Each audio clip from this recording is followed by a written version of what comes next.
मेरी आरज़ू मोहम्मद, मेरी आरज़ू मोहम्मद, मेरी जोस्त जो मदीना, बोलो मदीना मदीना मदीना, बोलो मदीना मदीना मदीना, बोलो मदीना मदीना। आप सब हजरात अपनी तमाम तर गुनगु मसरूफियात के बावजूद खुसूसियत के साथ हमारे आए हुए मेहमान इकराम, जिनकी दिन रात की लैलो नहार की मसरूफियात के बावजूद हमारी इस छोटी सी दावत पर लब्बैक कहते हुए, सिर्फ इस वजह से कि ये मसला हमारी और आपकी जात का नहीं है, बल्कि हमारे दीन का, बका का और अल्लाह की मिल्कियत के तहफ़्फ़ुज़ के मसले पर हम जैसों नाअहल लोगों की दावत पर लब्बैक कहते हुए अपनी सारी मसरूफियात को छोड़कर हमारे शहर आधुनिक के लिए और सफर की मशक्क़तों को बर्दाश्त करके आज इस मजलिस की जीनत बनकर our hearts go out to the victims, their families and everyone affected by this tragedy for India. It is a loss for all of humanity. No matter where we come from, we stand together in grief and solidarity. We do not celebrate tragedy, especially with innocent lives. और जिनके घर वाले परेशान हैं, अल्लाह ताला उन सबको सब्र जमील अता फरमाए। अस्सलामु अलैकुम। अभी तमाम हज़रात तशरीफ फरमा रहे, अभी अब हज़रात तशरीफ रखे, अभी तमहीदी कलिमात की आप तशरीफ रखे, आपको सुनना है, तशरीफ रखे।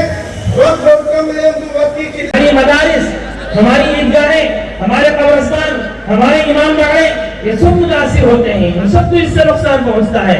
मुत्तफ़क़ा तौर पर और मुत्तहिदा तौर पर आधुनिक के तमाम मर्द और ख़वातीन मुसलमानों से मैं गुजारिश करता हूँ कि इंडिया मुस्लिम पर्सनल बोर्ड इस बिल के ताल्लुक से जो भी आवाज़ उठाए उस पर मौजूद दानिशवरान क़ौम मिल्लत, अब हम बखूबी जानते हैं कि अदूनी आंध्र प्रदेश की सरजमीन पर हम और आप जिस मकसद के लिए जमा हुए हैं वो ज़ाहिर व बाहिर है कि मौजूदा हुकूमत चंद दिन पहले एक बिल वक्फ अमेंडमेंट एक्ट जो लाई है, जिससे हमारे सारे इदारे, मदारिस, खानखाहें और जो है मसाजिद, ये सब मुतासिर हैं। जो हमारे दस्तूर और आइन के ख़िलाफ़ ये बिल है और इस बिल की वजह से कौम व मिल्लत को और हमारी सरमाए को जो नुकसान पहुंच रहा है, हमें सीरत के उस बात को याद करना है जब इब्तिदाए इस्लाम में अल्लाह के नबी सल्लल्लाहु अलैहि वसल्लम ने जब तबलीग इस्लाम फरमाई, किन हालात से गुजरे, किस तरह मुसलमानों को, मुसलमानों के नबी को तकलीफ़ें दी गई, एज़ाएं दी गई, किस तरह जो है उनका सोशली बैकाट करने की कोशिश की गई और जो है सीने पे चट्टाने रखी गई। क्या कुछ सहाबा इकराम रिज़वानुल्लाहि ताला अजमईन पर नहीं गुजरा? आज भी हालात मुल्क के कैसे हैं आपके हमारे सामने जाहिर है। मैं तफसीलात में जाना नहीं चाहता, हमारे माहिरीन मौजूद हैं, वो हमारे लिए रहनुमाई फरमाएंगे। अब हम जो है दुनिया की सरजमीन से जो है एहतजाज की इस आवाज़ को बुलंद कर रहे हैं और ये हमारे लिए फख्र की बात है। पूरे आंध्र प्रदेश में ये शर्फ सबसे पहले दुनिया की सरजमीन को मिला है।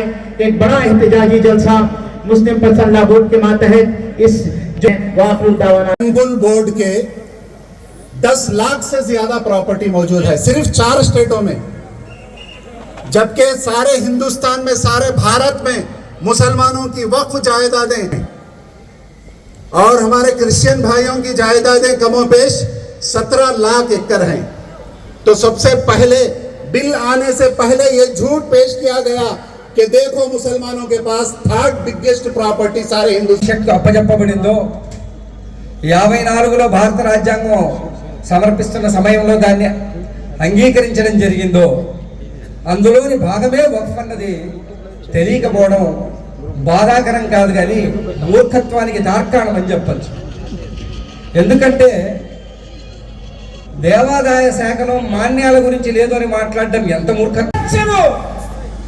మెజారిటీ ప్రజలు ఇక్కడ కోల్పోతున్నటువంటి సందర్భం ఉన్నది.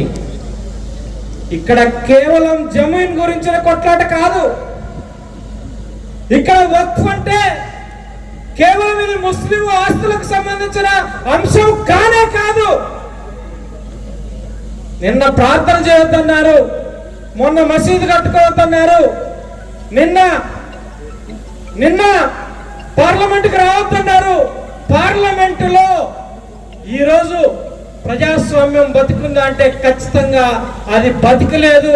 అది శవపేటిక మీద కొట్టు మిట్టాడుతా ఉంది. అది సమాధిలోకి వెళ్ళిపోయేటువంటి పరిస్థితి కనిపిస్తా ఉన్నది. ఎందుకంటే ఒక ముస్లిం మంత్రి లేని ప్రజాస్వామ్యం అది ప్రజాస్వామ్యం అవుతుందా? మెజారిటీ ప్రజలు ఈ దేశంలో 20 కోట్ల మంది ఉన్నటువంటి జనాభా నుంచి పార్లమెంటులో, మంత్రివర్గంలో, కేబినెట్ లో ఒక మంత్రి లేకపోతే అది ఎలా ప్రజాస్వామ్యం అని పిలువబడుతుంది?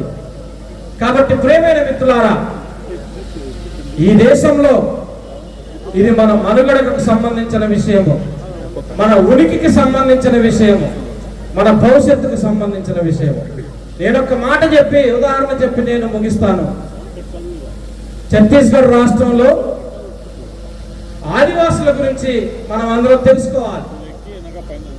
ఆదివాసులు చనిపోతే వాళ్ళను సమాధి చేయడానికి సమాధి కబ్రస్థాన్లోకి రానివ్వడం లేదు. ఒక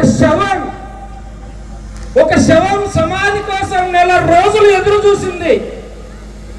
హైకోర్టుకు పోతే న్యాయం జరగలేదు, సుప్రీంకోర్టుకు పోతే కూడా న్యాయం జరగలేదు. సిగ్గుచేటు ఏంటంటే ఆ రాష్ట్ర ప్రభుత్వం ఆ శవాన్ని వాళ్ళ తల్లిదండ్రుల దగ్గరనే పాతి పెడితే ల్యాండ్ ఆర్డర్ ప్రాబ్లం వస్తుంది. మేము ల్యాండ్ ఆర్డర్ని మేము నిలువరించలేము అని ఆ రాష్ట్ర ప్రభుత్వం చెప్తే అదే మాట సుప్రీంకోర్టు చెప్పింది. ఈ దేశంలో మనిషికి న్యాయం జరుగుతుందా? ఈ దేశంలో మనిషికి న్యాయం జరగదు. ఈ దేశంలో ఖచ్చితంగా మతానికి న్యాయం జరుగుతుందేమో, అది కూడా మెజారిటీ వాళ్ళకు న్యాయం జరుగుతుందేమో. మైనారిటీలకు ప్రమాదం ఉంది. ఈ దేశంలో మైనారిటీలకు భద్రత లేదు. కాబట్టి మనం భద్రంగా ఉండాలంటే గట్టిగా ఐక్యంగా నిలబడాలని మేము దళితులు, క్రైస్తవులు, ఆదివాసులు, ముస్లింలతో చేతులు కలిపి ఈ దేశ సౌభాగ్యం కోసం, ఈ దేశ రాజ్యాంగం నిలబెట్టడం కోసం మనమందరం పోరాడతామని చెప్పి తెలియజేస్తూ, మన పార్లమెంటు 5 స్టార్ కి రాజ్యాంగాన్ని నేను అందజేయడానికి రిక్వెస్ట్ చేస్తా ఉన్నాను. దయచేసి ఓవైసీ సాబ్ స్వీకరించాలని నేను కోరుతా ఉన్నాను. Thank you very much. हाज़रीन इकराम, आज के हमारे इस जलसे में जहाँ आप तमाम हैं, वहीं हमारी इज्जतदार ख़वातीन भी हमारे इस जलसे में मौजूद हैं। बहनों, अस्सलाम वालेकुम वरहमतुल्लाहि वबरकातुहू। कर्नाटका से आज अदोनी की सरजमीन पर आप लोगों के सामने बहुत ही खुशी हो रही है, फख्र महसूस कर रही हूँ। मेरे अजीज भाइयों, मेरे बुजुर्गों, मेरी बहनों, मेरी माँ और हमारा फ्यूचर। मेरी कोई आइडेंटिटी नहीं, अगर कुछ है तो सिर्फ ये कि मैं एक इंडियन मुस्लिम हूँ। मेरी कोई पहचान नहीं, पहचान ये थी कि हम बड़े फख्र से जाने जिनकी आज़ादी में सिराजुद्दौला से टीपू सुल्तान तक हिस्ट्री गवाह है कि हमारी क्या पहचान थी। लेकिन आज कुछ सालों से हम देख रहे हैं कि हमारी पहचान को बदल दिया गया है और हमें उन्हीं की बेटी, पोती और नवासी हूं जिनके नाम इंडिया गेट पर लिखे गए कि उन्होंने अपना सर कटाया और आज ये खुला आसमान हमारे सामने है, ये जमीन हमारे सामने है और हम आजादी से यहाँ बैठे हुए। होना, कहना और हिंदुस्तान का एक फख्र सेक्शन होता था, लेकिन आज जिस तरीके से हमको अलूफ किया गया है, जिस तरीके से हमको अलग थलग किया जा रहा है, जिस तरीके से हमारे हुकूक पे डाका डाला जा रहा है, इस पे एक बहुत अच्छा शेर मैं समझती हूँ कि मुझे बोलना चाहिए मेरे सीने में नहीं तो तेरे सीने में सही, मेरे सीने में नहीं तो तेरे सीने में सही, हो कहीं भी आग लेकिन आग जलनी चाहिए। अदौरी की सरजमीन से आज एक आवाज उठनी चाहिए, वक्फ बिल मंजूर नहीं। मैं चाहती हूँ अभी अपने खुदा होने का इतना ही यकीन था और मुसलमान ऐसे ताजा खुदाओं को जवाब देना खूब जानते। शुक्रिया। एक्लिप्स किया गया है, फंडामेंटल राइट के मुकाबिल कोई और एक्ट आया है, कोई और ऐसा कानून आया जो फंडामेंटल राइट को रोक रहा है, फंडामेंटल राइट पर एक्लिप्स हो रहा है। तो सुप्रीम कोर्ट ने हमेशा यह फैसला दिया है कि फंडामेंटल राइट को अपहेंड मिल्क अगर इस्लाम का हिस्सा ना हो तो फिर क्या इस्लाम का हिस्सा होगा। वक्फ जब बंदा करता है, कोई वाकिफ अपनी मिल्क को वक्फ करता है तो वो अपनी मिल्कियत को खत्म कर कर अल्लाह के लिए उसको सुपर्द कर देता है और ये ऐलान करता है कि ये मेरी मिल्क आज से खत्म हो गई है, ये मिल्क अल्लाह की है, इसका मालिक परवरदिगार है। अब ये मस्जिद है तो अल्लाह की है, मदरसा है तो अल्लाह का है, कब्रिस्तान है तो अल्लाह का है, खानका है तो अल्लाह की है, आशुरखाना है तो अल्लाह इसका मालिक है। और आप अगर अहकाम शरिया उठाकर देखेंगे तो मालूम होगा कि जब वाकिफ वक्फ कर देता है फिर बाद में अगर खुद भी चाहे कि अपने आप ने वक्फ को वापस ले, उसे इजाजत नहीं होती। एक मर्तबा अल्लाह के मिल्क हो जाने के बाद वो अबदुल आबाद अल्लाह की मिल्क रहती है, कोई और उसको मुंतकिल नहीं कर सकता, तब्दील नहीं कर सकता। और आज कोशिश की जा रही है कि मस्जिदों को अल्लाह के मिल्क से निकाल दिया जाए, कब्रिस्तानों को निकाल दिया जाए। దేశంలోని సుమారు 15 నుంచి 20% మంది ఎదురు చూస్తున్నటువంటి సమయం. చాలా మంది అవివేకులు ఏమంటారంటే ఈ సమస్య దేశ సమస్య ఎందుకు అవుతుంది అంటారు. దేశంలో 18% ప్రజలు గందరగోళానికి గురై ఉంటే, దేశంలో 18% ప్రజలు సమస్యల వలయంలో చిక్కుకొని ఉంటే, దేశంలో 18% ప్రజలు బాధాకరమైనటువంటి హృదయాలతో, బరువెక్కినటువంటి హృదయాలతో ఉంటే, వికసించకపోతే అది ఆ నందన వనానికే అందవిహీనంగా కానవస్తుంది. భారతదేశం బహుళ మతాలకు సంబంధించి ఒక కాణాచి.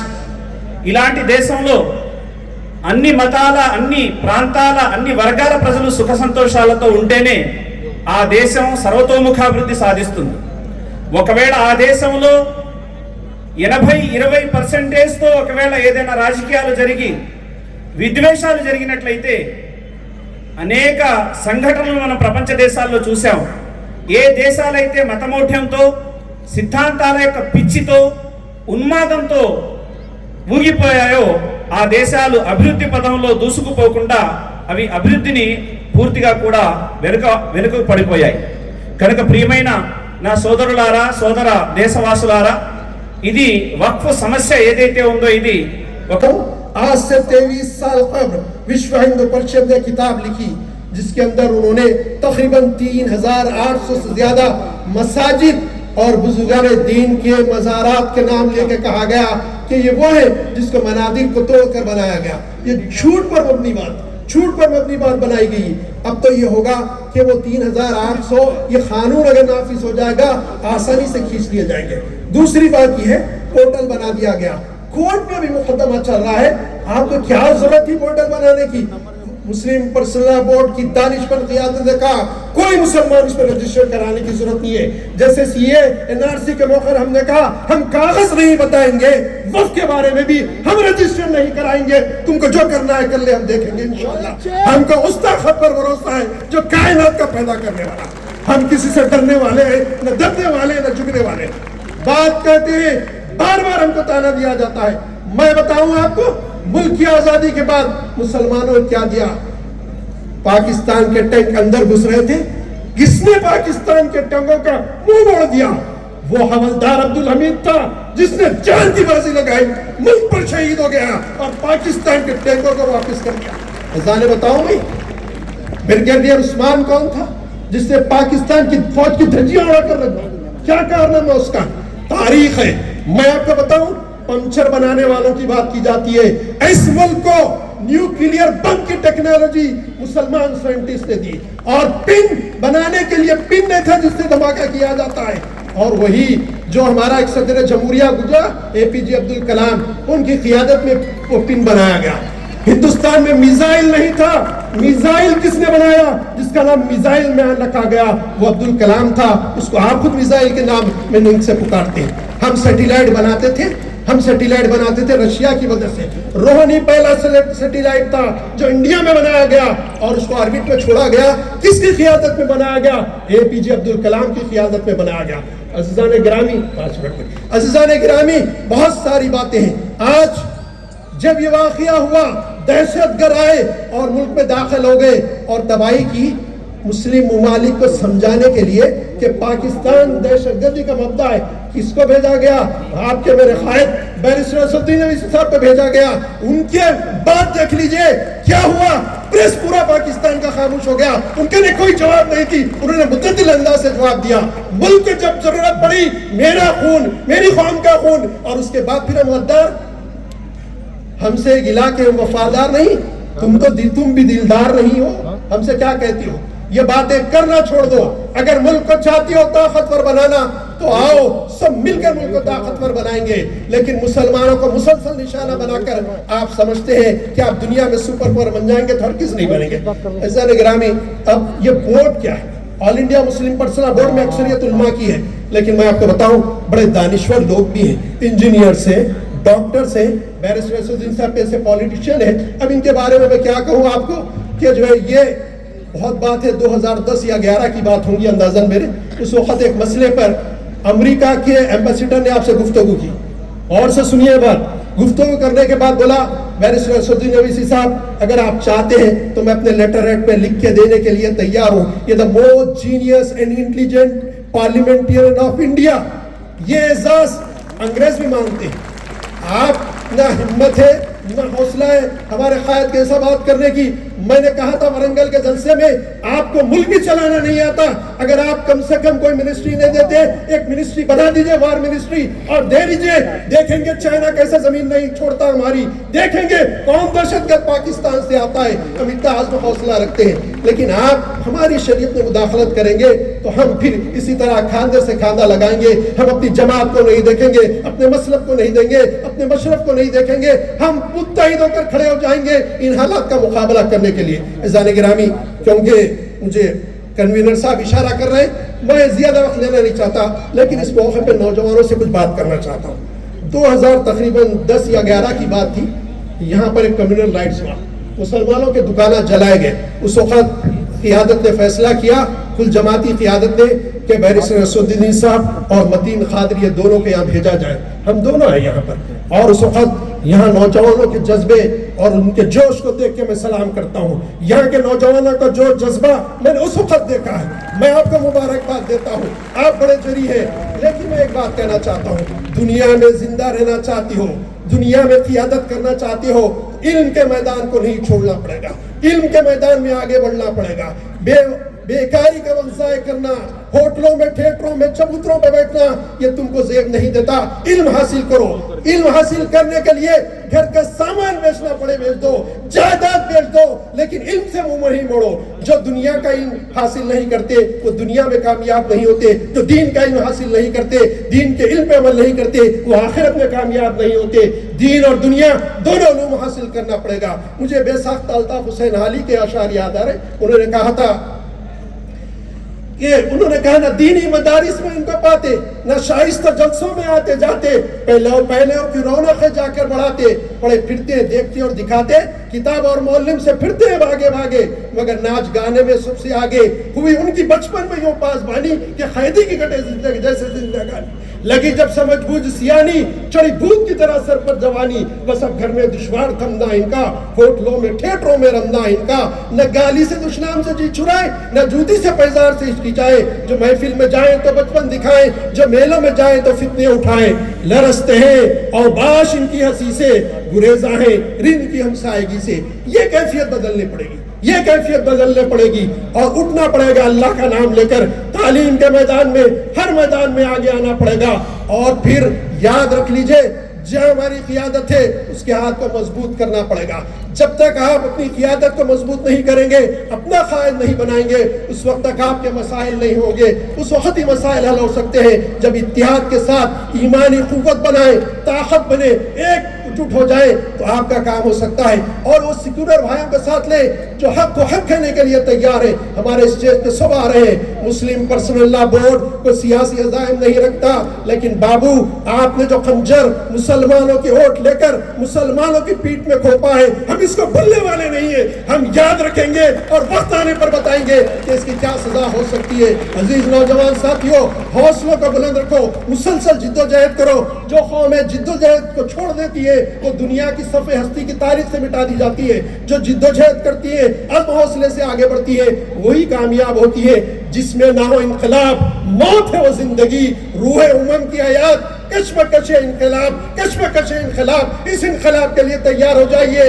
कहिए वापिस लो, वापिस लो, इस काले कानून को वापिस लो। कहिए वापिस लो, वापिस लो, इस काले कानून को वापिस लो, वापिस लो, वापिस लो।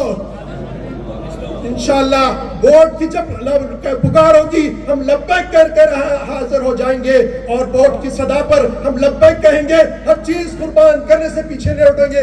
तैयार है तो नारे तकबीर से कहिए तैयार है। नारे तकबीर, नारे तकबीर, नारे तकबीर, जिंदाबाद, पाइंदाबाद। बेबाक पार्लियामेंटरी, अल्लाह तबारक व तआला आपकी उम्र दराज फरमाए। न घबराओ मुसलमानों, खुदा की शान बाकी है। न घबराओ मुसलमानों, खुदा की शान बाकी है। अभी इस्लाम जिंदा है, अभी कुरान बाकी है। ये नादां क्या समझते हैं जो अपने दिल में हंसते हैं। अभी तो करबला का आखिरी मैदान बाकी है। याद रखो, हम हरगिज हरगिज इस अमेंडमेंट बिल को, तरमीमी बिल को नहीं मानेंगे। हम नामंजूर करते हैं, नामंजूर करते हैं। दस्तूर बचाओ, दस्तूर बचाओ और वक्फ बचाओ। ये आज के आदोनी के इस वक्फ बोर्ड के ये इजलास का ये पैगाम है। इंशाअल्लाह हम पूरे एक होकर, मसलक तो नहीं बल्कि सब के सब मिलकर, तमाम मुत्तफिक होकर इंशाअल्लाह एक इनक़िलाब बर्पा करेंगे। जब तक पार्लियामेंट में ये किया जाता, हमारा एहतजाज जारी रहेगा। बातिल से दबने वाले, ऐ आसमां नहीं हम 100 बार कर चुका है, तो इम्तिहान हमारा। अस्सलामु अलैकुम वरहमतुल्लाह। तमाम अक़लियतें ख़तरों में हैं, लिहाजा all India Muslim personal law board जो इस वक्त मुसलमानान हिंद की आवाज़, मुसलमानान हिंद की पहचान है, उसने तमाम मुसलमानों के तबक़ात को साथ लेकर इस मुल्क के अंदर जो बदअमनी है, नाइंसाफ़ी है, उसको दूर करने के लिए ये जो काला कानून आया है, इजाज़ करने का फैसला किया है। लिहाजा मोहतरम भाइयों बहनों जितने भी हाजिर हैं, आपके सामने खिताब करेंगे और आप बराए मेहरबानी साहब का खिताब जो है आराम से बैठकर पूरी गुजारिश करता हूँ कि जो पुलिस डिपार्टमेंट हमारे लिए इतनी मोहब्बत से साथ दे चुकी है, उनका और भी शुक्रिया अदा करना है। इस वास्ते साहब का इंतज़ार पूरा हो चुका है। साहब आपके सामने आ रहे हैं। अस्सलाम वालेकुम। इकराम, मशाइखीन उज़्ज़ाम, हमारी इज़्ज़त और माँ और बहनों, मैं आप तमाम का बेहद शुक्रिया अदा करता हूँ कि आप तमाम ने अपना कीमती वक्त निकाल कर all India Muslim personal law board की जानिब से जो वक्फ तरमीमी क़ानून 2025 बनाया गया, उसके ख़िलाफ़ आप और हम यहाँ पर जमा हुए हैं। मैं आपका शुक्रिया अदा करता हूँ। मेरे अजीज़ दोस्तों और बुजुर्गों, आप और हम जानते हैं कि आज से चंद दिन पहले हमारे वतन अजीज़ में गुजरात में एक बड़ा हौलनाक हादसा हुआ, जिसमें एक प्लेन के गिरने से 200 से ज़्यादा पैसेंजर, पायलट और स्टाफ की उसमें अमवात हुई है। हम तमाम उन मरने वाले ख़ानदानों से अपनी जानिब से ताज़ियत पेश करते हैं और उम्मीद करते हैं कि हुकूमत ये जो हादसा हुआ है जिसमें करीब 240 के करीब जाने गई हैं। हुकूमत जो तहकीकाती कमेटी बनाई है वो तहकीकाती कमेटी अपने तहकीकात को पूरा करेगी और न सिर्फ मुल्क को बल्कि ख़ास तौर से उन तमाम मरने वालों के ख़ानदान को बताएगी कि आखिर क्या वजह थी कि जिसकी बिना पर ये प्लेन का हादसा हुआ और उस हादसे में उन तमाम लोगों की मौतें हुई हैं। और आप जानते हैं कि मेरे अजीज दोस्तों और बुजुर्गों, उसमें ऐसे लोग भी थे अफराद खानदान के साथ। एक डॉक्टर रेडियोलॉजिस्ट थे, उनकी पत्नी भी बीवी भी डॉक्टर थी। वो अपने 2 बच्चों के साथ लंदन जब शिफ्ट हो रहे थे, उनकी मौत हो गई। तो ऐसे लोग भी थे जो ईद मनाने के लिए गुजरात को आए थे और उनके भाई ने मीडिया से कहा कि 15 साल के बाद हम 3 भाई या 2 बहन जितने भी लोग थे जमा हुए। उसमें उस शख्स की, उनकी बीवी की, उनके 3 बच्चों की मौत हो गई। इसमें ऐसे हमारी बहन की मौत हो गई जो कनाडा से आई थी। उसमें एक ऐसे शख्स की भी, ऐसे भी ख़ानदान के लोगों की मौत हो गई जो उनके ख़ानदान में किसी का इंतकाल हो गया था। तो मरने वाले की ख्वाहिश ये थी कि उनके अस्थियों को हिंदुस्तान में बहा दिया जाए। उनकी भी मौत हो गई। बहरहाल एक बहुत भयानक और तकलीफ दे दर्दनाक हादसा हुआ है। हम उम्मीद करते हैं कि हुकूमत जो तहकीकाती कमेटी बनाई है उसके ज़रिए से सच्चाई को सामने लाया जाएगा। और साथ ही साथ मेरे अजीज़ दोस्तों और बुज़ुर्गों, जहाँ पर इन तमाम लोगों ने अपने अपने रिश्तेदारों को, अपनी माँ को, अपने भाई को, अपनी औलादों को खोया है, वहीं पर भी हमको ये बात को सोचना पड़ेगा। मैं आप तमाम मुसलमान भाई बहनों से कहना चाहूँगा कि 32 सेकंड में यह हादसा हो गया। तो मेरे अजीज दोस्तों और बुजुर्गों, याद रखो, जिंदगी की सबसे बड़ी हकीकत यह है कि मौत है। मौत सबको आने वाली है। ये जिंदगी की सबसे बड़ी हकीकत है। कोई जिंदा नहीं रहने वाला है यहाँ पर। जो इस दुनिया में आया वो जाएगा यहाँ से जरूर। कोई यहाँ पर 1000 साल या 200 साल, 150 साल जिंदा रहने वाला नहीं है। कुदरत का निज़ाम है कि जो कोई भी इस दुनिया में आता है उसको मौत का मजा चखना है। और अल्लाह सुब्हाना व तआला कुरान में इरशाद फरमा दिए, कुल्लु नफ्स ज़ाइक़तुल मौत, कि हर नफ्स को मौत का मजा चखना है।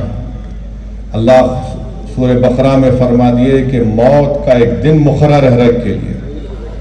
तो मेरे अजीज दोस्तों और बुजुर्गों, जो ये समझ रहे हैं कि हम हमेशा जिंदा रहेंगे और हम एक रमज़ान खो दिए तो अरे नहीं, अभी तो मेरा एक ही रमज़ान है, आइंदा रहेगा मैं मुकम्मल कर लूँगा। अगर कोई ये समझ रहा है कि अरे रमज़ान में मेरे को शब क़दर को नहीं तलाश किया, मैं आइंदा साल तलाश कर लूँगा। अगर कोई ये समझ रहा है कि अरे भाई ईद की नमाज नहीं पढ़ा, आइंदा साल ईद की नमाज पढ़ लूँगा। कोई अगर ये समझकर गुनाह किया कि नहीं, मैं दौलत तो अल्लाह दिया, मैं कुर्बानी नहीं दे सका, आइंदा साल दे दूँगा। कोई अगर ये समझ रहा है कि नहीं, मुझको अल्लाह ने दौलत दी, मैं ज़कात पूरी नहीं निकाला, आइंदा साल निकाल लूँगा। मेरे भाई, अल्लाह के रसूल सल्लल्लाहु अलैहि वसल्लम ने हम तमाम को फरमाया कि दुनिया एक ख्वाब है और जब इंसान बेदार होता तो खबर में चले जाता। कुरान में अल्लाह ये फरमा दिए कि दुनिया एक खूबसूरत झूठ है। तो याद रखिए, अगर कोई नौजवान, कोई ज़ईफ, कोई बुजुर्ग या बशमूल मेरे, अगर हम इस खुशफहमी रह रहे कि नहीं नहीं कल करेंगे, परसों करेंगे, याद रखो, अगर आज हम घर को जाके रात में सोते हैं ना, तो हमको ये बताया गया कि तुम अगर रात में जाके सो गए तो समझो तुम चले गए, तुम सुबह भी तुमको नसीब नहीं हो सकती। ये अल्लाह फैसला करने वाला है। अगर कोई दिन को जिंदा रहा तो कोई गारंटी नहीं कि शाम तक जिंदा रहेगा। तो इसीलिए नेकियां करने में उलमा कराम ने अपने बसरत अफरोज किताबात में बताया कि जल्दी करो, नेकियां करने के लिए जल्दी करो। और याद रखो जब आप और हम इस दुनिया से चले जाएंगे तो हमारी किताब बंद। तो जब तक किताब बंद नहीं होती नेक अमाल करिए, अपने दिल को अल्लाह से जोड़िए। और अल्लाह से जोड़ने का तरीका यह है कि उलमा कराम के अहले दिल के खदमों के पास बैठ के उनकी बातों को सुन के अमल करना, और अमल करने के लिए अल्लाह से भीख मांगना कि अल्लाह अमल करने की तौफीक दे। अगर हम ये नहीं करेंगे तो फिर जो चीज हमको असली दुनिया में काम आने वाली है, हमारे नेक अमाल, अल्लाह का जिक्र,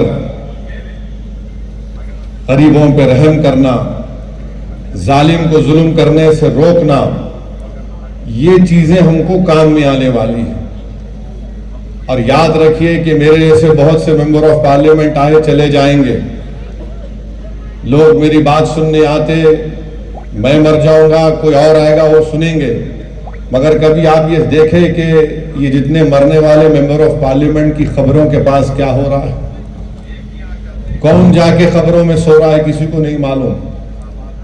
ये खबर हमको पुकार के बोल रही है, तुम मेरी गिजा बनने वाले हो, याद रखो, तैयारी कर लो उसकी। ये खबरें हमको पुकार कर कह रही हैं कि मेरे साथ अकेले रहना है, यहाँ पर अंधेरा यहाँ पर है। खबरें हमको पुकार कर कह रही हैं तैयारी कर लो, जब तुम मेरे पास आओगे तो कीड़े तुम्हारे जिस्म को खा लेंगे। खबरें पुकार कर कह रही हैं कि जो कीड़े तुम्हारी जिस्म को खाएंगे वही दूसरे कीड़े आकर उन कीड़ों को खा लेंगे। तो मेरे भाई, अल्लाह कुरान में फरमा दिया कि हर नफ्स को मौत का मजा चखना है। और मैं नौजवानों से, जो हमारा मुस्तकबिल है, मिल्लत इस्लामिया का मुस्तकबिल आप हैं, और नौजवानों में तुमसे दरमंदाना अपील कर रहा हूं कि तुम अपने अल्लाह से रिश्ते को मजबूत करो, अपने दिल को अल्लाह के करीब करो, नेक अमाल करो। अगर तुम गिर जाओगे, खुदा ना खास्ता अगर तुम गिर जाओगे, तो याद रखो दुश्मन, तुम कौम की दीवार हो, अगर दीवार गिर जाएगी तो दुश्मन उसको अपना रास्ता बना लेगा। और जब किसी घर की दीवार गिर जाती है तो लोग उसके घर में से रास्ता बना लेते। तो नौजवानों, तुम मिल्लत इस्लामिया के मुस्तकबिल हो। अगर मुसलमान नौजवान लड़के और लड़कियां गाने सुन सुनकर झूमते हैं, या हमारे शादियों में ऑर्केस्ट्रा होता है, लोग नाचते हैं, याद रखो अल्लाह के रसूल सल्लल्लाहु अलैहि वसल्लम ने हदीस शरीफ में फरमाया कि गाने सुनने से मुनाफिकत और निफाक बढ़ता है। रसूलुल्लाह सल्लल्लाहु अलैहि वसल्लम ने हदीस शरीफ में फरमाया कि जो मेरा उम्मती अगर कहीं पर गाना या वाहियात गाने हैं उस पर अपने कानों को बंद कर लेता है, तो जब वो उस दुनिया से चले जाता तो जन्नत में एक हूर, दो हूरें उसके सर के पास, दो हूरें उसके पैरों के पास, और ऐसी हूरें होंगी कि अगर वो गाना गाएंगे तो मुर्दे जिंदा हो जाएंगे। वो ऐसे हूरें होंगी कि अगर वो समंदर में थूक देंगे तो पानी मीठा हो जाएगा। वो जब गाना गाएंगी तो जन्नत के पेड़ और पत्ते उनके साथ गाना गाकर तुमको सुनाएंगे। तुम क्या वो सुनना चाहोगे या फिर ये गंदगी दुनिया की सुनना चाहोगे? नौजवानों, तुमको फैसला करना है। अगर मैं ज्यादा कहूंगा तो बोलेंगे नो आ गए, आके हमको ही हाथ पे ले रहे, मगर मेरा काम ये पैगाम को पहुंचा देना है। कोई ये नहीं कहना कि हमको नहीं मालूम था। और याद रखो, मौत बरख है, इंसान की मौत उलमा कराम की जबानों से सुना के उसके पैरों से रूह को खींची जाती और फिर यहां अलग से इससे आंखों से रूह निकल जाती। तो इसलिए याद रखो, किसी के पास वक्त नहीं है, कोई जीने वाला नहीं है यहाँ पर। बड़े बड़े तुरुमखाने चले गए, कोई जिंदा रहने वाला नहीं है। अगर कोई वक्त का चीफ मिनिस्टर, वक्त का MP, वक्त का प्राइम मिनिस्टर बोल रहा है कि मैं जुल्म करके 100 साल 200 साल जिंदा रहूंगा, कोई जिंदा नहीं रहता। चंगेज खान जिंदा नहीं रहा तो वक्त के जालिम कहां जिंदा रहने वाले। तो मेरे अजीज दोस्तों और बुजुर्गों, नौजवानों, टाइम कम है। अपनी जिंदगी का जो भी लम्हा, बल्कि मैंने अहलुल्लाह की जबान से सुना कि तुम अल्लाह का शुक्र इस तरह अदा करो कि अगर तुम एक सांस भी लिए तो अल्हम्दुलिल्लाह बोलो। तो मेरे अजीज दोस्तों और बुजुर्गों, ये काम आपको हमको करना है। अब असल मुद्दे पे जो आप और हम जमा हुए हैं वो है इस वक्फ तरमीमी कानून के खिलाफ। यहां पर हम इसलिए जमा हुए हैं क्योंकि नरेंद्र मोदी की हुकूमत ने चंद्राबाबू नायडू की तायीद से, चिराग पासवान की तायीद से, नीतीश कुमार की तायीद से, कुमारास्वामी के MPs की तायीद से और अजीत पवार की MP की तायीद से एक ऐसा काला कानून बनाया जो हमारे मुल्क के आईन की चैप्टर 3 के खिलाफ है। वो हमको हमारे मजहब पर चलने से रोकता है। आर्टिकल 14 का मसावात की मुखालिफत करता है। आर्टिकल 15 डिस्क्रिमिनेशन का जो आर्टिकल है उसकी खिलाफ वर्जी करता है। मजहबी आजादी आर्टिकल 25 है। आर्टिकल 26 है जो मजहबी अक़लियतों को इस बात की इजाजत देता है कि वो अपने पसंद के मजहबी इदारों को बना सके, चैरिटेबल इदारों को। इन तमाम आर्टिकल्स की खिलाफ वर्जी में नरेंद्र मोदी की सरकार ने काले कानून को बनाया। और ये कानून से क्या होने वाला है आपको मैं, क्योंकि आपका ताल्लुक अधोनी से है, इस वक्फ तरमीमी कानून में सेक्शन 3D है, आप उठाकर पढ़ लीजिए। सेक्शन 3D ये कहता है कि जितने आसारे खदीमा के मातहत इमारतें हैं, चाहे मस्जिद हो, दरगाह हो, अभी वक्फ है।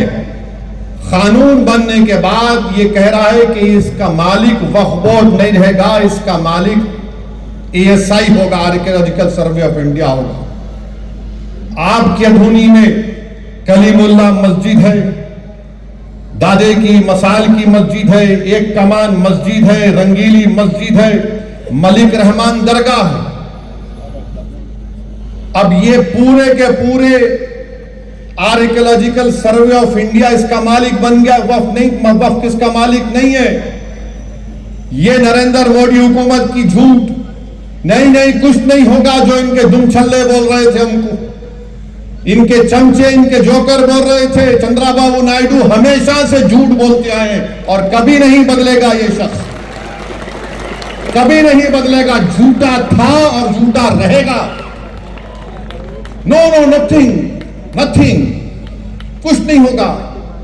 ऐसा उंगली फिरा के बोलते हो ना, व्हाट आई से। तुम क्या बोल रहे हमको मालूम। मैं 10 साल MLA था, तुम 9 साल मुख्यमंत्री थे। मैं देखा तुमको, तुम NT रामाराव को गिरा के तुम कुर्सी पे बैठ गए थे। आप यूं हमारे को बोल रहे नहीं। अब ये बताओ, ये 4 मस्जिद, कलीमुल्लाह मस्जिद, दादे की मसाल की मस्जिद, एक कमाल मस्जिद, रंगीली मस्जिद, मलिक रेहान दरगाह, इस कानून के तहत अब इसका मालिक वक्फ बोर्ड नहीं है, इसका मालिक आसारे कदीमा बन चुका है। अब बताइए आप कैसे खामोश बैठेंगे हम। चंद्रबाबू नायडू आज है, कल चले जाएंगे, सबको जाना है ना इस दुनिया से, कोई नहीं रहेगा। मगर इनकी बात का कौन भरोसा करेगा। सेक्शन 3D बोलो, मैं TDP के लोगों से पूछ रहा हूं। हाँ, पवन कल्याण का भी एक MP था, जनाब बालाशोरी साहब, उन्होंने भी हेल्प किए। तो उन्होंने बोलेंगे मेरे को नहीं बोले, मैं हीरो हूं, तुम हीरो है तो हम भी बड़े, सबसे बड़े सुपर हीरो हम हैं। ये सब मिलके कानून बना और सब क्या वो नहीं कोई वक्फ का नुकसान नहीं होगा। कैसा नहीं हुआ। ये पांचों चीजें चले गई हमारे हाथ से। आज की तारीख में सुप्रीम कोर्ट का भी फैसला क्या आएगा नहीं मालूम हमको, मगर एएसआई सेक्शन 3D में इसका मालिक बन गया। और कल अगर एएसआई बोला कि कलीमुल्ला की मस्जिद में नमाज 2 टाइम की होंगी, दादे की मसाल की मस्जिद में खाली जुम्मे की नमाज हो सकती, कुछ नहीं कर सकते आप, क्योंकि एएसआई उसका मालिक बन चुका है। यह कानून बनाया गया है। दिल्ली में 180 जायदादें वक्फ की। सच्चर कमेटी ने कहा कि आर्कियोलॉजिकल सर्वे ऑफ इंडिया इस पर नाजायज काबिज है, इसको वापस करना चाहिए। वो 180 चले गए। ये एक पॉइंट है। दूसरा पॉइंट क्या है, ये मैं आपके सामने लाया हूं।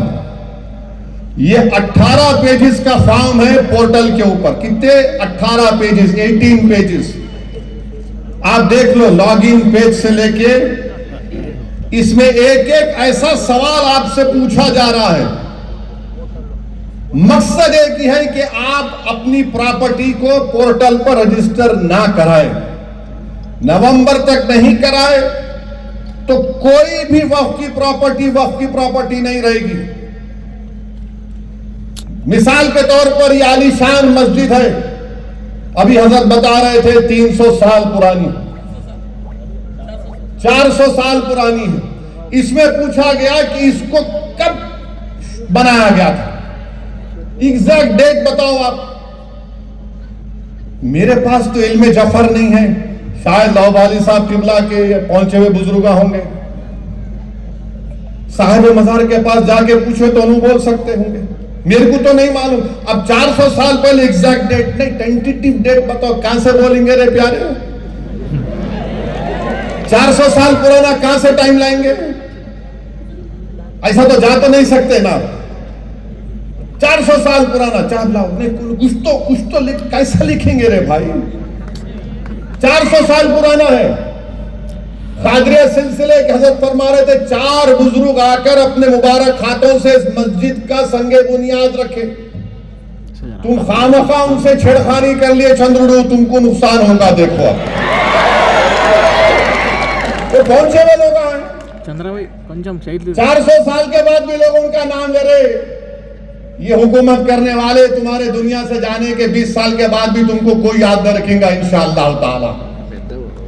आप बताओ, ये देखिए ये 19 पेज से, झूठ नहीं बोल रहा हूं, जाके देखो आप सेंट्रल इनका जो क्या है, ये मिनिस्ट्री ऑफ माइनॉरिटी अफेयर्स उम्मीद, देखो आप 18 पेजेस। वक्फ बाय यूजर क्या क्या इसमें क्या पूछ रहे देखो आप। अच्छा इसमें हंसी आएंगी आपको, हंसना नहीं। अब इसमें क्या पूछ रहे हो, मैं पढ़ रहा था हैदराबाद से आते आते गाड़ी में, हमारे वकील साहब बोल रहे वाटर का बिल है, रेंटल एग्रीमेंट है, टेलीफोन बिल है, वोटर आईडी है, गैस का कनेक्शन लिखो, बैंक अकाउंट लिखो, कास्ट सर्टिफिकेट लिखो, पेंशन डॉक्यूमेंट लिखो, रजिस्टर्ड सेल लिखो, LIC पॉलिसी बॉन्ड लिखो, PAN number, bank passbook, driving licence, birth certificate, pension document, electoral vote ID card, service identity card, smart card, ministry of labour का, health insurance card. अब क्या बच्चे की या इसम नवीसी पूछ रहा क्या तो भी कर रहा है? कोई शादी करे तो पूछते बच्चा कितना काबिल है, पढ़ा लिखा है, कितना है, क्या है, अम्मा का नाम क्या है, बाप का नाम क्या है, मामू की तरफ, ददियाल की तरफ क्या रिश्ता, इन्हें उससे ज्यादा पूछ रहे। ये कोई तरीका है बोलो आप? ये मजाक है ये। अच्छा ये हमारे हिंदू धर्म के एंडोमेंट बोर्ड में सब पूछ रहे? नहीं पूछ रहे। सिख गुरुद्वारा की प्रॉपर्टी रजिस्टर कर रहे? पूछ रहे? नहीं पूछ रहे। हमारे ईसाई भाइयों की जायदाद दे रहे? पूछ रहे? नहीं पूछ रहे। हमको ही पूछ रहे सब। ये 18 पेजेस का है। ये इंतजार भी नहीं करे कि रुकते कम से कम सुप्रीम कोर्ट की छुट्टियां, उसके बाद क्या फैसला आता, मगर नहीं जल्दी है। और क्या किया, ये इसका कॉन्ट्रैक्ट एक ऐसी कंपनी को दिया अहमदाबाद की, सबसे महंगा कॉन्ट्रैक्ट उसको दे दिए। और वो कंपनी का काम क्या है कि बीजेपी के लोगों को सपोर्ट करना सोशल मीडिया पर, उस कंपनी को दे दिए। हमको हथियार खरीदना है, पाकिस्तान चीन से मुकाबला करना है, अब जंग हो गई तो 2 महाज पर जंग होगी। ये पैसा उजाड़ रहे कंपनी को दे के, हमारे फौज को तो भी दे देना था इतना पैसा जो कंपनी को दिए, मगर नहीं दे दिए। अच्छा अब आप देखो 15 साल से वैमसी का पोर्टल चल रहा है, 15 साल से, 15 ईयर से, उसका क्या होगा? उसको आप इंप्रूव कर सकते थे रिवेकेशन प्रपोज करके, उसका वर्क फ्लो इंट्रोड्यूस कर सकते थे आप रेवेन्यू ऑफिसर्स को बता के। अब मोदी हुकूमत ने एनआईसी को हुक्म दिया कि उस वैमसी पोर्टल में ऐड एंड एडिट फैसिलिटीज को खत्म कर दो। वैमसी पोर्टल में जो ऐड एडिट फैसिलिटीज थे उसको नहीं होना चाहिए। तब जो वैमसी का ऑनलाइन सिस्टम है, स्टेट वक्फ बोर्ड को परेशानी होगी। 8 अप्रैल से गजट आ गया ये। इसका नुकसान क्या होगा कि जो प्रोसेसिंग मॉड्यूल है, जो लीजिंग मॉड्यूल है, सब रुक जाएंगे। ये वक्फ बोर्ड को नुकसान होगा, स्टेट वक्फ बोर्ड को। चंद्रबाबू नायडू को अगर इतना न बोलते मैं आईटी आईटी आईटी, अरे क्या होगा फिर? तो मेरे अजीज दोस्तों और बुजुर्गों, इसकी सच्चाई यही है। और फिर इसमें पूछा जा रहा है कि आपकी जमीन क्या आदिवासी इलाके में है? अरे भाई, अगर आदिवासी इलाके में है तो क्या संविधान का आर्टिकल 25 वहां पर लागू नहीं होता? 14 लागू नहीं होता? 15 लागू नहीं होता? 26 लागू नहीं होता? 29 लागू नहीं होता? क्या बोलो हमको आप? और कांग्रेस के एक एमपी है लक्षद्वीप से, हमदुल्ला सईद उनका नाम है, आदिवासी है उन्होंने। क्या उनके ऊपर लागू नहीं होगा? वो आदिवासी है तो क्या वो अपनी जायदाद अल्लाह के नाम पर वक्फ नहीं कर सकते? वो उनके बाबा 9 बार के एमपी थे, सईद साहब, अल्लाह उनकी मग़फ़िरत करे। आदिवासी है, क्या आदिवासी है तो क्या करना है? भारत के कानून में आदिवासी मुसलमान हो सकता है, दलित नहीं हो सकता। 1950 का प्रेसिडेंशियल ऑर्डर के लिहाज से ये कौन सा कानून आप बनाए बताओ?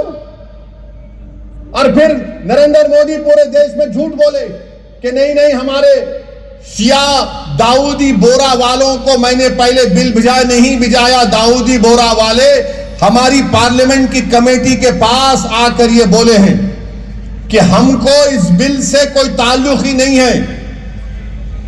उनके पास जो सिस्टम है वो शिया है, तो उनके जो पीरो मुर्शिद हैं या उनके जो रूहानी पेशवा हैं उनको दाइल मुतलक कहते हैं। उनका बोलना यह कि उनकी मौजूदगी में कोई मुतवल्ली नहीं बन सकता, हमको इस कानून से निकालो।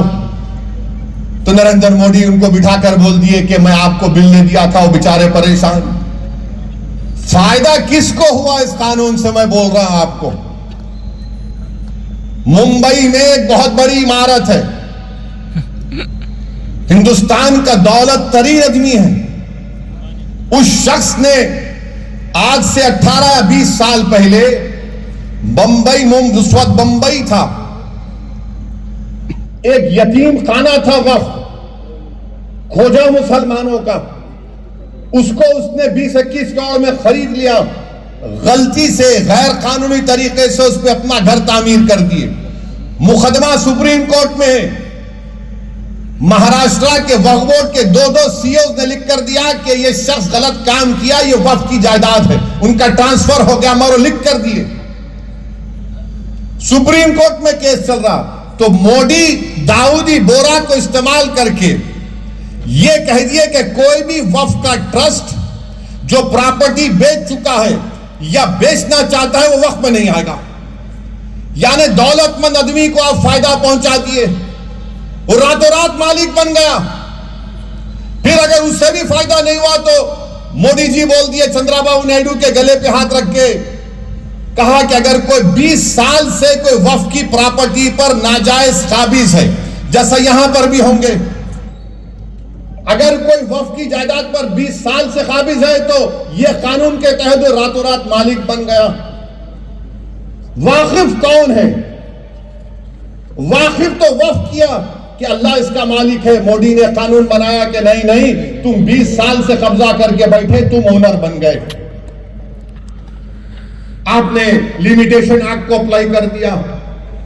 फिर सेक्शन 3C ये बोलता है कि अगर कोई अधोनी में कर्नूल में बोलेगा कि नहीं ये वक्फ की प्रॉपर्टी नहीं गवर्नमेंट की प्रॉपर्टी है, तो कलेक्टर बैठ के फैसला करके बोलेगा गवर्नमेंट की प्रॉपर्टी, हिस्सा खत्म। रेवेन्यू रिकॉर्ड्स हमारे कई जगह पर मैच नहीं करते। कानून यह बोलता है कि वक्फ बाय यूजर, सही वक्फ बाय यूजर है, रिकॉर्ड है मगर वक्फ बाय यूजर है।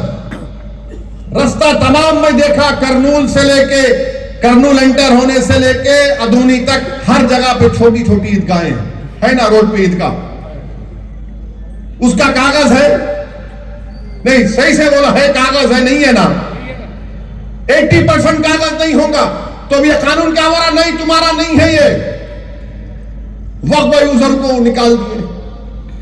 अरे जिस जगह पर मैं 100 साल से 80 साल से 200 साल से 300 साल से नमाज पढ़ रहा हूं, कब्रों पे दुरूद पढ़ रहा हूं, फातिहा पढ़ रहा हूं, फूल चला रहा हूं, खानखाहों को मैं 2-2 साल से आबाद रख रहा हूं, क्योंकि अल्लाह के वली वहां बैठकर वास करते थे, वो बोलती नहीं वक्फ बाय यूजर खत्म, तुम मालिक नहीं। वक्फ का क्या फायदा हो रहा मुझे बताओ। हम चंद्रबाबू नायडू से पूछ रहे हैं, मैं चैलेंज कर रहा हूं नायडू तुमको, तुम बताओ यह कानून से मुसलमानों को क्या फायदा हो रहा, बताओ हमको। 1 पैसे का फायदा नहीं है मुसलमानों को, नुकसान हो रहा है भारत के मुसलमानों को। मस्जिदें छीन ली जाएंगी, दरगाहें छीन ली जाएंगी, कब्रस्तानों को खत्म कर दिया जाएगा, खानखाहों को हुफर लगा दिया जाएगा, यह कानून कर रहा है। और चंद्रबाबू नायडू, मैं ये समझ रहा था कि शायद आप 2002 में बीजेपी का साथ देने के बाद आप इस तरह की गलती नहीं करेंगे, मगर आपने ये साबित कर दिया कि जहां पर मुसलमानों का मसला आएगा आप संघ परिवार के झंडे को पूरे भारत में नाफिज करेंगे। आप इस मुल्क को, इसके सेकुलरिज्म को, इसके प्लुरलिज्म को, इसके डाइवर्सिटी को कमजोर करना चाहते हैं। क्यों किया चंद्रबाबू नायडू ने ये? अरे आपको आंध्र प्रदेश का कैपिटल बनाना है, बनाओ, हम भी लड़ेंगे अमरावती के लिए। आंध्र प्रदेश की तरक्की के लड़ना, हम भी लड़ेंगे आंध्र प्रदेश के लिए, ये हमारा पुराना रियासत रहा है। मैं तो एमएलए था 10 साल आंध्र प्रदेश का, हम कभी आंध्र प्रदेश को नहीं भूलेंगे। मगर आप अमरावती के नाम पर कैसे सौदा कर सकते भारत के संविधान के ऊपर? आप आंध्र प्रदेश के हवाला देते और कैसे आप कॉन्स्टिट्यूशन को कमजोर करने की इजाजत दे सकते हैं? अभी भी वक्त है चंद्रबाबू नायडू साहब, इस कानून पर अमलावरी को रुकाइए। आप अगर ऐलान कर देंगे कि तेलुगु देशम इसकी तारीफ नहीं करेगी, इसके खिलाफ है, तो यकीन मानिए यह कानून का असर कम हो जाएगा रातों रात। मगर चंद्रबाबू नायडू नहीं करना चाहते। क्यों नहीं करना चाहते? क्योंकि वो सेकुलरिज्म पर कॉम्प्रोमाइज कर चुके हैं। हमारे तेलुगु देशम के बहुत से मेरे भाई हैं, मैं उनकी बड़ी इज्जत करता हूं, जो जरूर उस पार्टी में है। वो कुछ नहीं कर सकते, मुझे मालूम, मजबूर है वो। मगर हम डायरेक्ट चंद्रबाबू नायडू को बोल रहे हैं, आपने बहुत बड़ा गलत काम किया है। आपने मुसलमानों को धोखा नहीं दिया, आपने संविधान को धोखा दिया है। आपने बाबा साहेब अंबेडकर के संविधान को कमजोर करने का काम किया है। अरे कौन इख्तिदार पे रहेगा?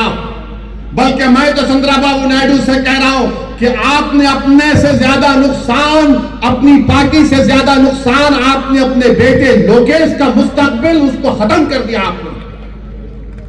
क्योंकि आपके बाद तो आपका बेटा ही आएगा ना, जूनियर एनटीआर तो नहीं आएगा। इतना पॉपुलर है मेरे को नहीं मालूम। आता क्या आता क्या न्यूज बनना ना, ये भी आप लोकेश को परेशान कर दिए। अरे उसका तो देख लेते, कितना तुम करेंगे? तुम हो गया ना 9 साल आंध्र प्रदेश के चीफ मिनिस्टर, 5 साल आंध्र प्रदेश के, बस है, बच्चे को देखते अपने। मगर आपने लोकेश को परेशानी में डाल दिया। मेरे भाई, सच्चाई बयान कर रहा हूं, ये वक्फ का कानून मुसलमानों से हमारी जायदादों को छीनने के लिए बनाया गया। एक बना दिया गया कि अगर कोई मुसलमान अपनी जायदाद को वक्फ औलाद करता है, नहीं कर सकते। क्यों नहीं कर सकते? क्योंकि आप बच्चों का हक नहीं मार सकते, बच्चों का हक नहीं मार सकते आप। अरे आप कौन होते भाई? मैं अल्लाह को दे रहा हूं, अल्लाह को बोलो, अल्लाह को उसका मालिक बना रहा हूं। मेरा बेटा बेटी भाई बहन कहां से आ गए इसमें? मैं अल्लाह को मालिक बनाकर बोलता हूं इसके बेनिफिशियरीज में मेरा बेटा बेटी रहेंगे। ट्रस्ट कैसा है? इसका फायदा बेटा बेटी को होगा। हमारे चंद्रबाबू नायडू, पवन कल्याण, नीतीश कुमार, कुमारास्वामी, जयंत चौधरी, ये सब मिलकर बोले नहीं नहीं बच्चों का हक नहीं मांगना। बच्चों से इतनी मोहब्बत कैसा हो गई तुम्हारे को? अगर बच्चों से इतनी मोहब्बत है तो वो जो बच्ची जिसकी अस्मत रेजी गुजरात में हुई थी, जिसके इज्जत लूटने वालों को बीजेपी ने जेल से छोड़ दिया, बिल्किस बानो को क्या चंद्रबाबू नायडू अपने विजयवाड़ा घर में बुला के बिठा सकते? अम्मा पूछो, चाय पियो? नहीं बोल सकते ना। हम अल्लाह के नाम पे, कोई हिंदू बोलता मैं भगवान के नाम पे दान दे रहा हूं, कोई सिख गुरुद्वारा वाले बोलते हैं कि हम वाहे गुरु के नाम पे दे रहे हैं। उनका अख्तियार है, जायदाद उनकी है, मगर आप कौन होते हैं मेरे को बोले बच्चों का आप नहीं मारना? मैं अल्लाह को दे रहा हूं भाई, आप कौन होते हैं? सेक्शन 300 आर्टिकल में क्या है? प्रॉपर्टी मेरा राइट है, मैं अपनी जायदाद को रखूं, जला दूं, किसको भी दे दूं, मेरी जायदाद है। मगर नहीं, आप बोले नहीं दे सकते, बच्चों का आप नहीं मारना, वक्फ औलाद नहीं होगा। ये हमारी शरीयत के खिलाफ है। एक एक सेक्शन 46 सेक्शन है, कोई एक सेक्शन मेरे को बताओ जिससे वक्फ की जायदाद को फायदा होगा? कुछ नहीं होगा। और याद रखो, बीजेपी अपने हिंदुत्व के झंडे को आगे लेके जाएगी। अब जो मसाजिद है जिस पर आरएसएस ये बोलती कि ये मस्जिद नहीं थी, फुला थी, क्या होगा उसका? चंद्रबाबू नायडू आएंगे, नीतीश कुमार आएंगे, कुमारास्वामी आएंगे, जयंत चौधरी आएंगे, चिराग पासवान आएंगे, कोई नहीं आएगा। हमारे अल्लाह के घर को निशाना बनाएंगे तो हमको ठहरना पड़ेगा, दरगाहों पे निशाना बनाएंगे तो हमको तकलीफ होगी। किसको तकलीफ नहीं होगी? मेरे भाई याद रखो, जब तक आप में शऊर बेदार नहीं होगा, जब तक आप ये नाम निहाल सेकुलरिज्म, जो सियासी सेकुलरिज्म है, मैं उसके खिलाफ था रहूंगा। जो आईन में, संविधान में सेकुलरिज्म लिखा गया, मैं उसका पाबंद था और रहूंगा। सेकुलरिज्म से क्या मिला तुमको? बताओ मेरे को, क्या मिला आपको? अरे कम से कम वो जगन मोहन रेड्डी तो खुल के बोला कि जो ओवैसी साहब बोलेंगे हम तारीफ करेंगे, और पूरे एमपी उनके खड़े होकर मुखालिफत करें। उन्हें क्या नहीं करा अलग बात है, मगर कम से कम ऐसे कानून के वक्त तो जगन के पूरे एमपी खड़े होकर बोले नथिंग डूइंग, हम साथ सपोर्ट नहीं करेंगे। मैं उनका शुक्रिया अदा करता हूं, उन तमाम पार्टीज का शुक्रिया अदा करता हूं जिसका भी जिक्र किया, जिन्होंने इस काले कानून के खिलाफ वोट किया। मेरे भाई, आप में शऊर बेदार होना बहुत जरूरी है। अब आप देखो कानून में क्या बोल रहे कि वक्फ बोर्ड में कंपलसरी 2 नॉन मुस्लिम मेंबर बनेंगे। अच्छा, वो तो हो गया ना। अब यहां पर चंद्रबाबू नायडू से मेरा सवाल है, तिरुपति तिरुमला देवस्थानम क्या कहता है? कोई भी नॉन हिंदू टीटीडी का मेंबर नहीं हो सकता। हो सकता? हो सकता क्या? बोलो आप। अरे डर रहे नहीं कुत्ता बाबा, जोर से बोलो। हिंदू एंडोमेंट बोर्ड का मेंबर कोई मुसलमान हो सकता, मगर मुस्लिम वक्फ बोर्ड का मेंबर नॉन मुस्लिम हो सकता है। मिनिमम 2। ये कौन सा मुफाद में मुसलमानों के बताओ आप? और तिरुमला तिरुपति देवस्थानम में 18 जो नॉन हिंदू एम्प्लॉइज थे 5 फरवरी 2025 को उनको निकाल दिए। क्यों निकाले भाई? आप नौकर थे, निकाल दिया उनको। जबकि आंध्र प्रदेश का एंडोमेंट एक्ट ये कहता है कि ट्रस्टी भी हिंदू होना चाहिए। कमिश्नर असिस्टेंट कमिश्नर भी गैर हिंदू नहीं हो सकता। सेक्शन 12 में इंस्पेक्टर भी गैर हिंदू नहीं हो सकता। सेक्शन 96 टीटीडी का देख लो आप। सेक्शन 28 ये कहता है कि अगर कोई ट्रस्टी हिंदू धर्म को छोड़ता तो उसको निकाल दिया जाएगा। सेक्शन 29 ये कहता है कि एग्जीक्यूटिव ऑफिसर भी कोई गैर हिंदू नहीं रह सकता। अरे जब आपके लिए अच्छा, हमको इतराज नहीं है, बिल्कुल बहुत अच्छा है, आपका मजहब का मामला है, आप करो, मगर मुसलमान के मजहब में आप क्यों आ रहे बताओ? जब आपके लिए अच्छा तो हमारे लिए बुरा कैसे हो गया बताओ चंद्रबाबू नायडू? क्यों आपके लिए अच्छा है तो हमारे लिए बुरा क्यों है? मेरी दरगाह के मैनेजमेंट में गैर मुस्लिम क्या करेगा? मेरी मस्जिद के मैनेजमेंट में गैर मुस्लिम क्या करेगा? मेरे कब्रिस्तान में गैर मुस्लिम क्या करेगा? मेरी ईदगाह में गैर मुस्लिम क्या करेगा? मेरे खानकाहों में गैर मुस्लिम क्या करेगा बताओ? मेरे अजीज दोस्तों और बुजुर्गों, ये एक तारीखी वक्त आपके पास है। आप all India Muslim personal law board के दिए गए हर फैसले के पाबंद रहिए। और अभी महाराष्ट्र में नासिक में शनि सिंगापुर एक मंदिर है, उसमें से 165 के करीब एम्प्लॉइज को निकाल दिया गया, उसमें 114 मुसलमान थे। मंदिर के लोग ये बोल रहे कि नहीं नहीं, काम नहीं करते थे, आते नहीं थे, अल्लाह को मालूम। मगर 165 में 114 को 2 झटके में निकाल दिया। ये हो रहा है, बताइए आप। मैं कौन कौन सी मिसालें तुम्हारे सामने रखूं मेरे भाई? इस मुल्क में जब तक अंबेडकर का बनाया हुआ संविधान को जिंदा हम रखेंगे, इसमें हर मजहब पनपेगा।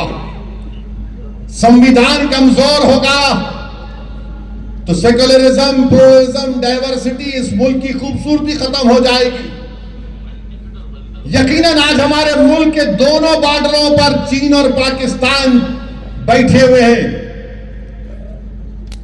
खतरा हमको उनसे है। कभी भी दोनों मिलकर भारत को परेशान करने का प्रोग्राम बनाएंगे। और पाकिस्तान तो गया गुजरा फेल्ड स्टेट है, चीन है। हमारी 50,000 फौज, हमारी बहादुर फौज आज गलवान और लद्दाख में चीन की फौज में आंखें आंखें डालकर बहादुरी से बैठी हुई है। अरे आप वहां पर देखो ना, ये जो खतरे हमारे सरों पर मंडला रहे हैं उनको देखो, इसका मुकाबला करो। पूरा मुल्क मुत्तहिद है। पहलगाम के बाद जो हमने पलटाकर वार किया पड़ोसी मुल्क पर, पूरा मुल्क उसकी तायीद किया। हम आज भी कह रहे हैं, ये जो इत्तेहाद की फजा पूरे मुल्क में है, चंद्रबाबू नायडू और नरेंद्र मोदी को इस इत्तेहाद को और ताकतवर बनाना पड़ेगा। वो कब ताकतवर होगा?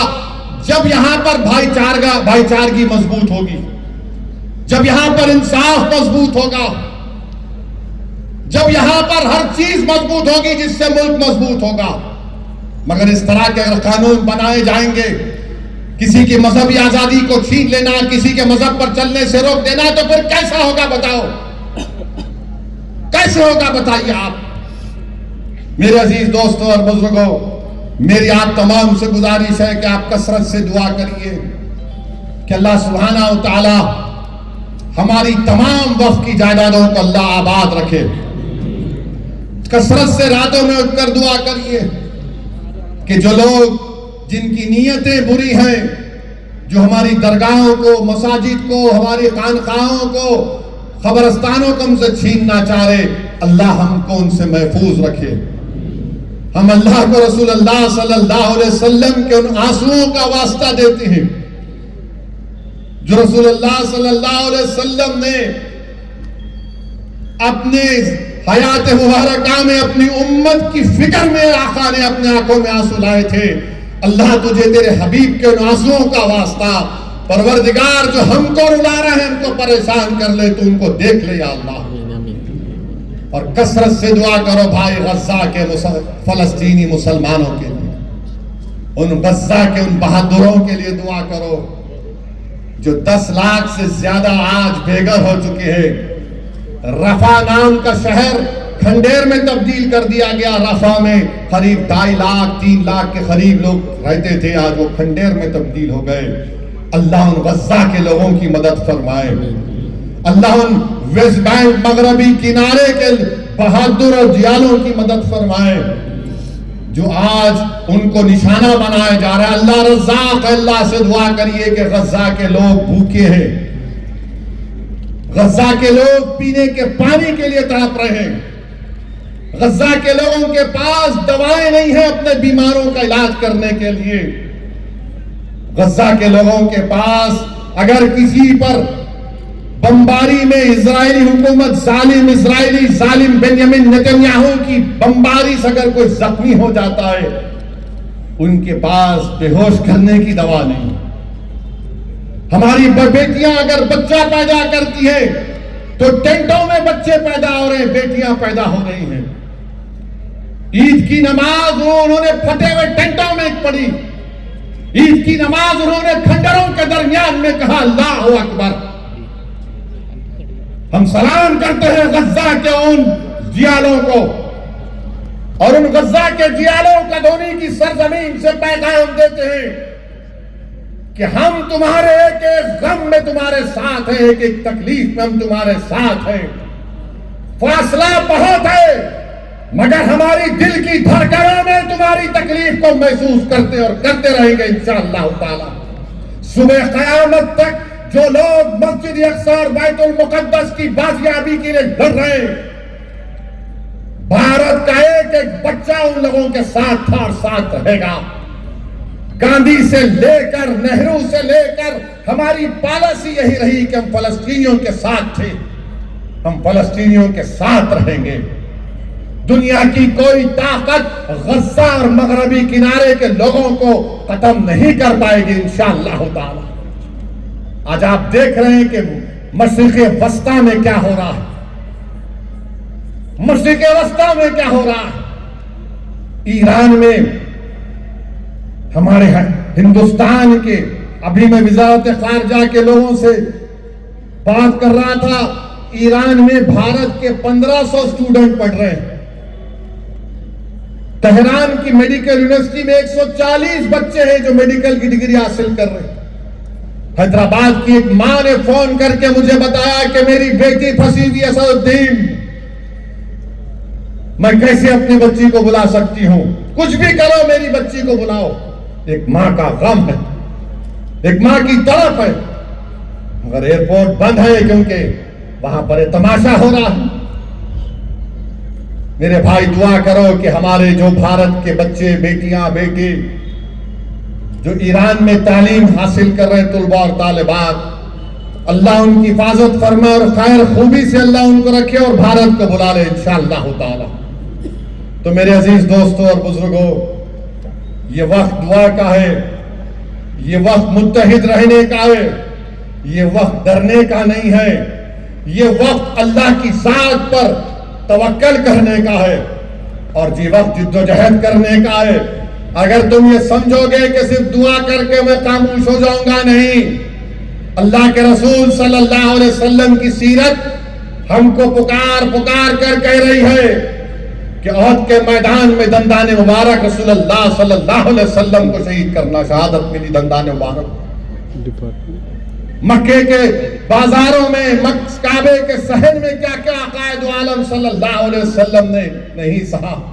और जो लोग ये समझ रहे हैं कि इस्लाम की शमा को फूकने से बुझा दिया जाएगा, नहीं मेरे भाई, ये नामुमकिन है, ये नामुमकिन है इंशाअल्लाह ताला।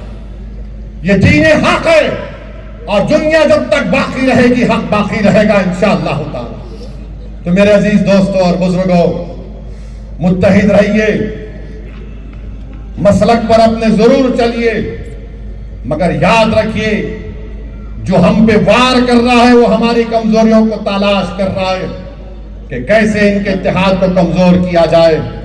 तो मेरी आप तमाम से गुजारिश है कि अल्लाह से दुआ करते रहिए, जिद्दोजहद करिए। जो program all India Muslim personal law board से दिया जाएगा उस पर अमल करिए, तेलुगु देशम पर पवन कल्याण पर, चंद्रबाबू नायडू पर अपने दबाव को बरकरार रखिए। जो हमारे भाई उन पार्टियों में हैं, उनके अपने लीडरों को समझाओ आप, ये गलत है, ये गलत फैसला है। उनको बताओ कभी भी तुम्हारे पास टाइम है, वरना याद रखो कहीं ऐसा ना हो जाए कि तुम गुमनामियों के वादियों में भी तुम्हारा जिक्र नहीं होगा कभी इंशाअल्लाह ताला। तो मेरे अजीज दोस्तों और बुजुर्गों, आइए हम इस जलसे का इख्तिताम इस नारे पर करते हैं कि यहां से हमारे इत्तेहाद का नारा, हमारे जिंदगी के हयात के सबूत का नारा जो हम लगाएंगे, तो यह आवाज उन तमाम लोगों तक पहुंचेगी जो हमसे हमारी मसाजिद को इस कानून के जरिए छीनना चाहते हैं। नारे तकबीर, नारे तकबीर। नहीं खा के आएगा जरा, ये तो आवाज तो अमरावती। नारे तकबीर, दस्तूर वक्फ कानून को वापस लो, वक्फ कानून को वापस लो। भारत को बाहर करो। इधर भी है वॉलंटियर जो पब्लिक स्टेज के पास जाना चाहते हैं, मेहरबानी करके ये वॉलंटियर जो स्टेज के पास गए हैं, किसी को आगे जाने मत दीजिए।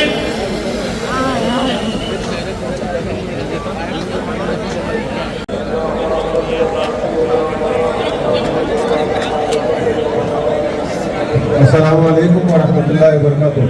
जामे मस्जिद